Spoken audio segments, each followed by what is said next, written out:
Break के बाद एक बार फिर से आप सबों का स्वागत है। झारखंड में सियासी सरगर्मियां शुरू हो चुकी हैं। बीजेपी के साथ साथ आजसू भी चुनावी तैयारियों में लग गई है। लगातार कई दलों के युवा आजसू ज्वाइन कर रहे हैं और ज्यादा जानकारी के लिए इस वक्त हमारे साथ हमारे संवाददाता शाहनवाज जुड़े हुए हैं। सीधे चलेंगे उनके पास।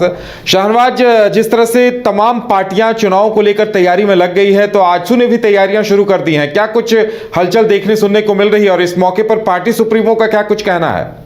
बिल्कुल, देखिए, क्षेत्रीय छत्रप होने के तौर पर आजसू की जिस तरह से डिमांड बढ़ी है, उसके प्रति जिस तरह से आकर्षण तमाम राजनीतिक दलों के कार्यकर्ताओं के बीच में, तमाम वर्गों के बीच में बढ़ा है, वो कहीं ना कहीं अद्भुत है। लगातार एक के बाद एक कुछ दिनों के गैप के बाद जिस तरह से मिलन समारोह हो रहे हैं, जिसमें हर दिन आज भी करीबन सैकड़ों की संख्या में लोगों ने पार्टी का दामन थामा है, जिसमें खासकर जेएमएम से, बीजेपी से और दूसरे जो बुद्धिजीवी समाज से लोग जो थे वो आजसू का पार्टी के तौर पर काम करने के लिए तैयार हुए हैं। इस दौरान सुदेश महतो ने जो कुछ कहा है वो बहुत इंपॉर्टेंट है। वो ये कि उन्होंने बताने की कोशिश की है कि उनकी पार्टी सिर्फ राजनीतिक तौर पर देखने की ज़रूरत नहीं है और राजनीतिक चश्मे से देखने की ज़रूरत नहीं है, बल्कि उनकी पार्टी एक मंच देती है उन तमाम लोगों को जो समाज के मुख्य धारा में आना चाहते हैं, जो समाज के लिए कुछ करना चाहते हैं, झारखंड के लिए कुछ करना चाहते हैं, आम लोगों के लिए कुछ करना चाहते हैं। लिहाजा एक मंच है जिसका आप सदुपयोग कर सकते हैं। सुदेश महतो वो मंच देने के लिए तैयार हैं। और आज जिस तरह से झामुमो के पुराने कार्यकर्ता करीबन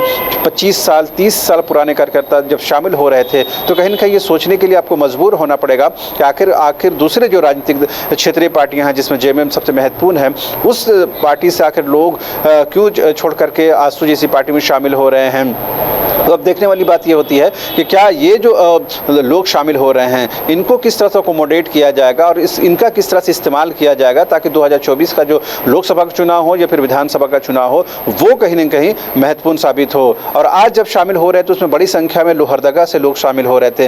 लोहरदगा के बारे में खास बात बताना ये भी ज़रूरी है कि धीरज साहू वहीं से ताल्लुक़ रखते हैं और पूरे देश की निगाहें जो है वो रांची के साथ ही लोहरदगा पर टिकी हुई हैं, चूँकि उनका पैतृक आवास है। वहाँ से नीरू शांति भगत जो है आजसू की पुरानी नेत्री हैं, उनके पतिदेव जो अब नहीं रहे हैं वो भी आजसू से जुड़े रहे हैं। उनकी पूरी तैयारी है लोहरदगा सीट को लेकर के। उनसे जब बातचीत हो रही थी तो उन्होंने बताने की कोशिश की, भले ही हम एनडीए के तहत चुनाव लड़ेंगे जैसा पार्टी सुप्रीमो कह चुके हैं, अब सीटों का बंटवारा क्या होगा नहीं होगा वो बात की बात है, लेकिन हम तमाम सीटों पर तैयारी कर रहे हैं। और खासकर लोहरदगा सीट पर नीरू शांति भगत ने यह दावा किया है कि उनकी तैयारी, ज़मीनी तैयारी पूरी तरह से मुकम्मल है।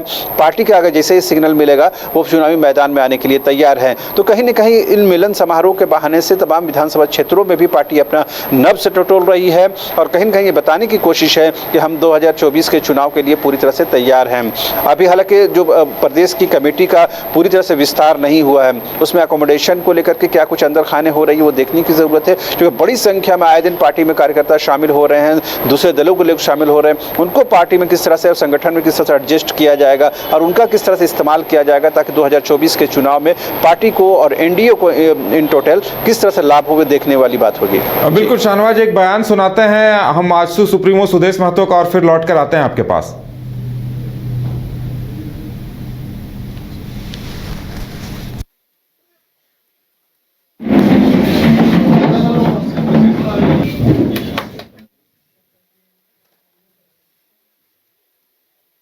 करता हूँ एक इन लोग का ऑफिस भी और माझी में है। स्वागत है सबको।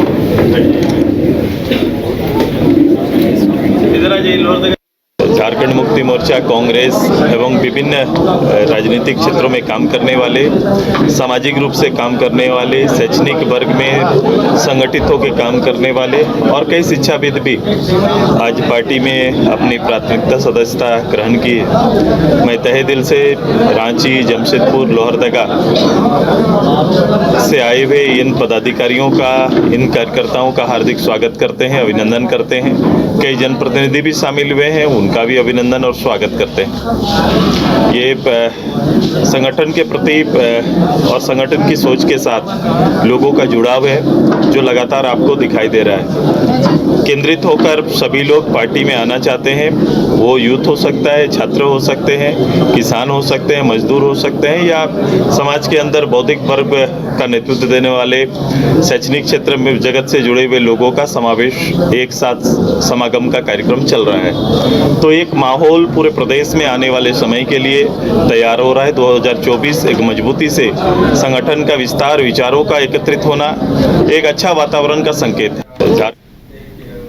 शाहनवाज, लेकिन ये सवाल जरूर खड़ा होता है कि चूंकि जेएमएम अभी सत्ता में है और इसके बावजूद जेएमएम के कार्यकर्ता अगर जेएमएम छोड़कर आजसू में आ रहे हैं तो आखिर ये सोचने को मजबूर करता है कि आखिर सत्ता में होने के बावजूद कार्यकर्ता इस कदर निराश क्यों हुए। बिल्कुल, ये बहुत महत्वपूर्ण सवाल हो जाता है। यही सवाल को लेकर के हमने झामुमो के पुराने कार्यकर्ताओं से बातचीत की।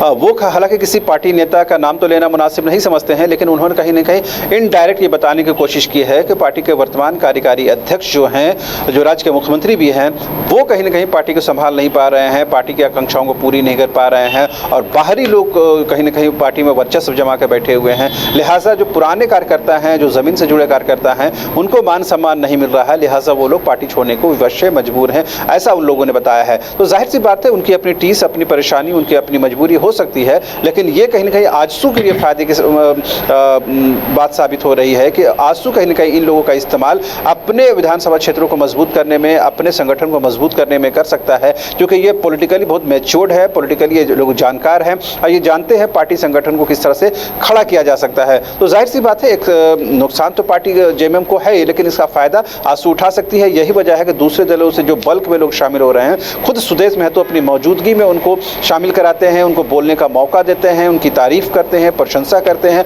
और ये बताने की कोशिश करते हैं कि आजसू एक ऐसा मंच है जहां सभी को मान सम्मान मिलेगा। आपकी अपनी कोई महत्वाकांक्षा नहीं होनी चाहिए, बल्कि राज्य को लेकर के आपको काम करने की ज़रूरत है। तो इन बातों को सुनने के बाद तमाम जो कार्यकर्ता हैं, जो ये दूसरे दलों से लोग आए हों या नए जो राजनीति में ज्वाइन कर रहे हैं, उन तमाम लोगों को खुशी महसूस होती है। और ख़ास बात यह भी है कि इंटेलेक्चुअल क्लास के जो लोग हैं वो बड़ी संख्या में पार्टी में शामिल हो रहे हैं और ये बताने की कोशिश कर रहे हैं कि जिस तरह से यंग डायनामिक तौर पर आजसू की जो लीडरशिप है वो काम कर रही है, उससे कहीं ना कहीं जो आपका यंग जनरेशन है झारखंड का, वो कहीं ना कहीं मुतासिर है। यही वजह है कि आज भी बहुत सारे जो अध्यापन कार्य से जुड़े हुए लोग थे, उन लोगों ने भी पार्टी का दामन थामा है और ये बताने की कोशिश की है कि सुदेश महतो के नेतृत्व में, उनके लीडरशिप में वो बेहतर कर सकते हैं। जी बिल्कुल, हमारे साथ जुड़ने के लिए, तमाम जानकारी देने के लिए शाहनवाज आपका बहुत बहुत धन्यवाद। तो अब सबकी नजरें इस बात पर टिकी हुई हैं कि आजसू किस कदर अपनी ताकत बढ़ा रही है और सबसे बड़ी सोचने वाली बात यह है कि जेएमएम के कार्यकर्ता आजसू में शामिल हो रहे हैं।